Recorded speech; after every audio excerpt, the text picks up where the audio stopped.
Here we are in downtown New Haven, Connecticut, early November 2011. Right next to City Hall is this memorial to the Amistad Revolt, and here it says, "Make us free." This monument is a memorial to the 1839 Amistad Revolt and its leader, Senjibi Pi, I'm pronouncing it wrong probably, also known as Joseph Sinkyu. Joseph Sinkyu was one of the millions of Africans kidnapped from their homes and transported in bondage to the Americas.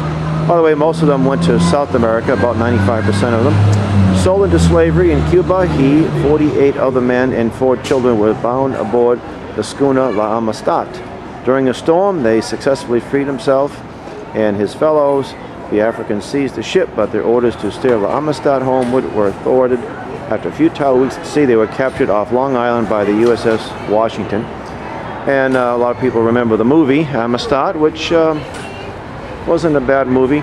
And by the way, it doesn't tell you here, but a lot of the slaves were actually sold by African chieftains. That's something that we don't hear too much about, unfortunately. They sort of let off the hook, as well as the South Americans that let off the hook too, because 95% of the slaves went there in a very much more brutal form of slavery than they faced here in the United States. Anyway, this is the site where the prison was standing, where they spent a couple of years before they finally won their case in the U.S. Supreme Court.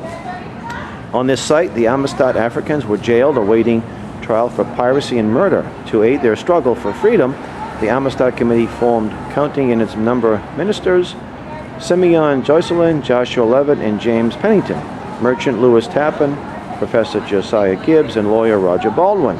The Africans were tried twice prior to their ultimate triumph before the United States Supreme Court, where former President John Quincy Adams courageously defended them. Sinjay Pia and his fellows were declared free persons, and Sinkyu became a Christian and led a lot of his fellow countrymen to saving faith in Jesus Christ. Here it looks like a Bible here. Not quite sure what he has here, but what it looks like in his hand. He actually, if you visit the Adams homestead in Quincy, Massachusetts, you will see a Bible that Joseph Sinkyu presented to John Quincy Adams. The Africans sought to return home to raise funds for their voyage and to further the anti-slavery cause. They engaged in a series of speaking tours. In 1841, after a sojourn that profoundly influenced the abolition movement, they set sail free at last. So, something definitely worth checking out if you're in the area. And even though the movie might have some inaccuracies, overall I think it's a pretty good movie.